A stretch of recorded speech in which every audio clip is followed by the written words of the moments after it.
Hello guys, നമുക്ക് എല്ലാവർക്കും ആഗ്രഹം ഉണ്ടാവും എന്തെങ്കിലും ഒരു വിജയത്തിൽ എത്തണം, അല്ലെങ്കിൽ നമുക്ക് എന്തെങ്കിലും ഒരു ലക്ഷ്യം ഉണ്ടാവും. ആ ലക്ഷ്യത്തിലേക്ക് എത്താൻ വേണ്ടി നമുക്ക് എന്തൊക്കെ ചെയ്യാൻ പറ്റും, എന്തൊക്കെ എളുപ്പവഴികളിൽ കൂടെ നമുക്ക് ആ ലക്ഷ്യത്തിലേക്ക് എത്താൻ പറ്റും. നമുക്കിപ്പോൾ എക്സാമിനായിക്കോട്ടെ, എന്ത് കാര്യത്തിനായിക്കോട്ടെ, നമുക്കൊരു വിജയം കണ്ടെത്തണമെങ്കിൽ നമുക്ക് എന്തൊക്കെ എളുപ്പവഴികൾ അതിനുണ്ട് എന്നുള്ളത് നോക്കണം. അപ്പം അതിനു വേണ്ടി ചെയ്യേണ്ട ഒരു 10 ടിപ്പ് ഞാൻ പറഞ്ഞുതരാം. അപ്പോൾ welcome to get another video Hasana Naushad channel.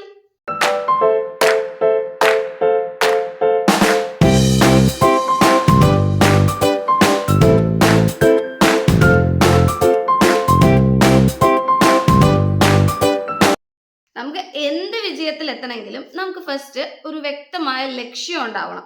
നമുക്ക് എന്താണ് നേടേണ്ടത്, എന്ത് വിജയത്തിലാണ് നമുക്ക് എത്തേണ്ടത്, ഇങ്ങനെയുള്ള ഒരു ലക്ഷ്യബോധം നമുക്ക് നിർബന്ധമായിട്ട് ഉണ്ടായിരിക്കണം. നമുക്ക് എവിടെ എത്തണം എന്ന് ധാരണ ഉണ്ടെങ്കിലേ നമുക്ക് കൃത്യമായിട്ട് അതിന് വേണ്ടിയിട്ട് പ്രവർത്തിക്കാനൊക്കെ പറ്റുള്ളൂ.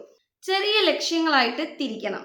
നമുക്കിപ്പോൾ വലിയ ലക്ഷ്യങ്ങളെ ഒറ്റയടിക്ക് കാണുമ്പോൾ നമുക്ക് ബുദ്ധിമുട്ടായിട്ട് തോന്നും, ഇത് എന്നെ കൂടെ സാധിക്കുമോ എന്നുള്ള രീതിയിൽ തോന്നും. അപ്പൊ നമ്മളത് ഓരോന്നെയും ചെറുതായി സബായിട്ട് ഡിവൈഡ് ചെയ്ത് ചെറിയ ചെറിയ ലക്ഷ്യങ്ങളാക്കി തിരിച്ചു കഴിഞ്ഞാൽ നമുക്ക് എളുപ്പത്തിൽ അത് നേടിയെടുക്കാനായിട്ട് സാധിക്കും. 3, പരാജയങ്ങളെ അതിജീവിക്കാനുള്ള കഴിവുണ്ടായിരിക്കണം. നമുക്കിപ്പോൾ സെറ്റ് ബാക്സ് ഒക്കെ ഉണ്ടാവുന്നത് സ്വാഭാവികമാണ്, ബട്ട് അതിലൊന്നും നമ്മൾ തളരാതെ മുന്നോട്ട് പോകാനുള്ള ധൈര്യം നമ്മൾ കാണിക്കണം. 4, നിരന്തരമായ പഠനം. നമുക്കിപ്പോൾ ഏതൊരു ലക്ഷ്യത്തിൽ എത്തണമെങ്കിലും നമ്മൾ അതിനെപ്പറ്റി നന്നായിട്ട് പഠിച്ചിട്ടുണ്ടായിരിക്കണം. പുതിയ പുതിയ അറിവുകൾ നമ്മൾ നേടുന്നുണ്ടായിരിക്കണം. സ്വയം മെച്ചപ്പെടുത്താൻ നമ്മൾ തയ്യാറുമായിരിക്കണം. സ്ഥിരോത്സാഹം, അതായത് നമുക്ക് ഒരു വിജയത്തിൽ എത്തണമെങ്കിൽ അതിനു വേണ്ടിയിട്ട് നമ്മൾ കഠിനമായ നിരന്തരമായ പരിശ്രമം നമുക്ക് ഉണ്ടായിരിക്കണം. നമുക്കൊരു ലക്ഷ്യമുണ്ട്, നമ്മൾ വെറുതെ ഇരുന്ന് കഴിഞ്ഞാൽ ഒരിക്കലും ആ ഒരു ലക്ഷ്യത്തിലേക്ക് നമ്മൾ എത്തില്ല. നിരന്തരമായ പരിശ്രമം അതിന് നമുക്ക് അത്യാവശ്യമാണ്.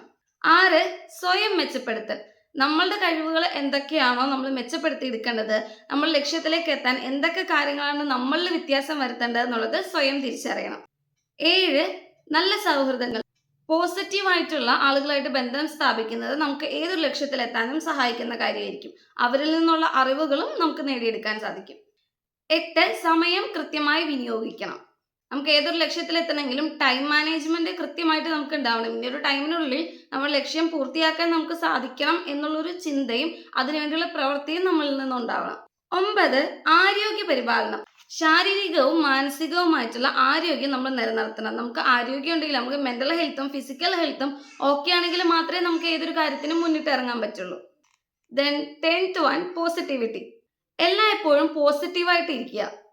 അത് നമുക്ക് കൂടുതൽ ഊർജ്ജം നൽകാൻ സഹായിക്കും. പോസിറ്റീവായി ചിന്തിക്കുകയും ആത്മവിശ്വാസം കൈവിടാതെ മുന്നോട്ട് പോവുകയും ചെയ്യണം. എങ്കിലേ നമുക്ക് ഏതൊരു വിജയത്തിലേക്കും എത്തപ്പെടാൻ പറ്റുള്ളൂ. അപ്പൊ ഏതൊരു ലക്ഷ്യം നിങ്ങൾക്ക് ഉണ്ടെങ്കിലും ആ ലക്ഷ്യമൊക്കെ വിജയിച്ചു വരട്ടെ. അപ്പൊ അതിനായിട്ട് മാക്സിമം നിങ്ങൾ ട്രൈ ചെയ്യുക. ഈ വീഡിയോ നിങ്ങൾക്ക് യൂസ്ഫുൾ ആണെന്ന് ഞാൻ വിചാരിക്കുന്നു. അടുത്ത വീഡിയോ ആയിട്ട് ഉടനെ വരാം. അതുവരേക്കും ടേക്ക് കെയർ, ബൈ.